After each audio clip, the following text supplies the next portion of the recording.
Hello friends and welcome to Top of the Stack MTG. So we've got another deck tech for you today because we're coming up on game day. It's going to be very exciting. And this is a super fun, super interesting deck. This is blue, black, red, unblockable. So, of course, the creatures in this deck can't be blocked. Very interesting. Very weird. We're going to start with Slither Blade. Slither Blade can't be blocked. Excellent. It's a 1-drop. It's a 1/2. It's nice having that 2 for the toughness. Helps keep it alive a little bit longer. And being unblockable, of course. Very nice. Second creature, Benthic Infiltrator. Devoid. This card has no color. Ingest. Whenever this creature deals combat damage to a player, that player exiles the top card of his or her library. Benthic Infiltrator can't be blocked. Here's another one. This is a 1/4. Excellent, excellent. You can use it to block, of course, but it can't be blocked when you're attacking with it. Third creature, Uninvited Geist. This is a pretty funny one. Skulk. This creature can't be blocked by creatures with greater power. So this creature can be blocked at first. It's important to note that. When Uninvited Geist deals combat damage to a player, transform it. Of course, you flip it over and it becomes Unimpeded Trespasser. Unimpeded Trespasser can't be blocked. So that's great. It's a 3/3. It's great. You've got to get that initial combat damage in. But it does have Skulk, so that makes it a little bit easier. Very cool. Mindmelter. Devoid. Mindmelter can't be blocked. Now, this also has spend 3 and a colorless, and target opponent exiles a card from his or her hand. Activate this ability only anytime you could cast a sorcery. You have to have colored mana for this. Colorless mana for this. We already have 3 colors, so I am not running any colorless mana.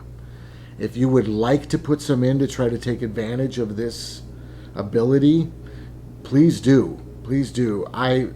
I have a hard time with 3 colors, let alone trying to get 4 in there. Good, so that's the creatures. Let's move on to the instances. We don't have any sorceries, just instances. The first one is Built to Smash, +3/+3 until the end of the turn. Great. We don't have any artifact creatures, so we don't gain the trample, but it doesn't matter because the creatures can't be blocked. Excellent. Borrowed Hostility. Choose one or both. It does have Escalate 3, so you can pay 3 and the 1 to initially cast the spell. So 4 total. And you could do both, or you can just pay 1 and do one or the other. Target creature gets +3/+0 until the end of the turn.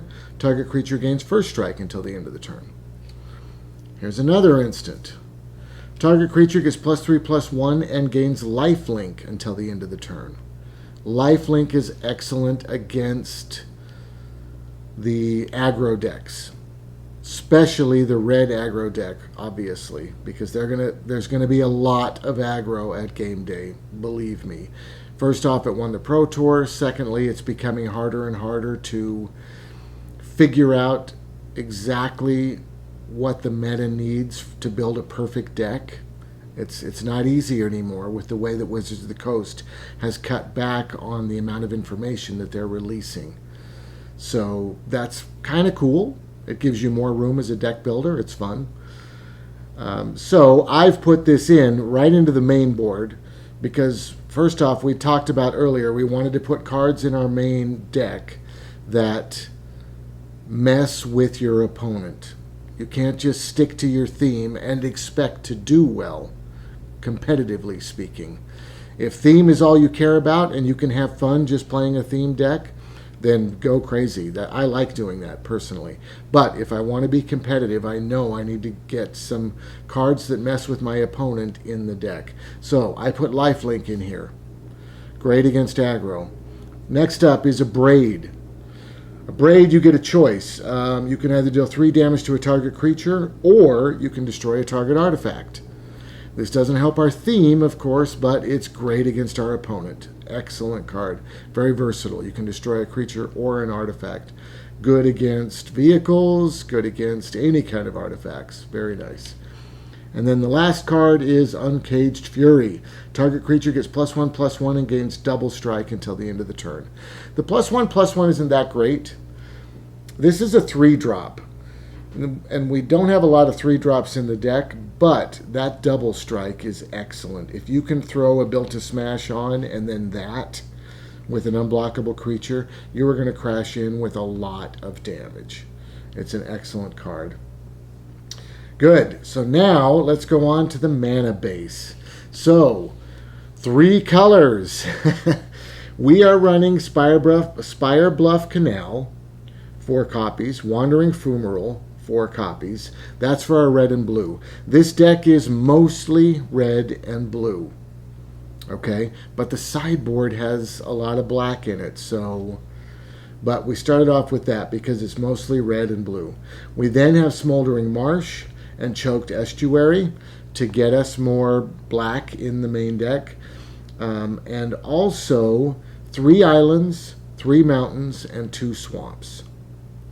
This combination gives us really what we need to be able to deal with our sideboard and with our main deck. So now let's talk about the sideboard. The sideboard has Blazing Volley, which is great against aggro decks. Blazing Volley deals 1 damage to each creature your opponent controls. So if they got a lot of 1-drops, it's going to kill them all. It's great. And it's a 1-drop itself, so it's excellent. Also, by force, destroy X target artifacts. I know we already have a Braid in the main, so we may not end up using this very much. We may want to go to Graveyard Hate, perhaps. Perhaps we could grab something that takes care of people's graveyards instead of this. But there might be a lot of artifacts. Like we were saying before, a lot of these artifacts are probably going to rotate out. So people are going to want to be playing with them, but also with Kaladesh. There's a ton of artifacts. So by force, I think, is a good choice. Also, we have got Lay Bare the Heart. I feel like this is good against control decks. Target opponent reveals his or her hand. You choose a non-legendary, non-land card from it. That player discards that card. It's great for getting rid of counters, all that kind of stuff. Very nice. We also have Never to Return. Never to Return. Destroy target creature or planeswalker. Very important to help us get rid of planeswalkers. Of course, you can always attack a planeswalker directly, so this deck is okay against that, but just flat out removal for planeswalkers, also very good to have.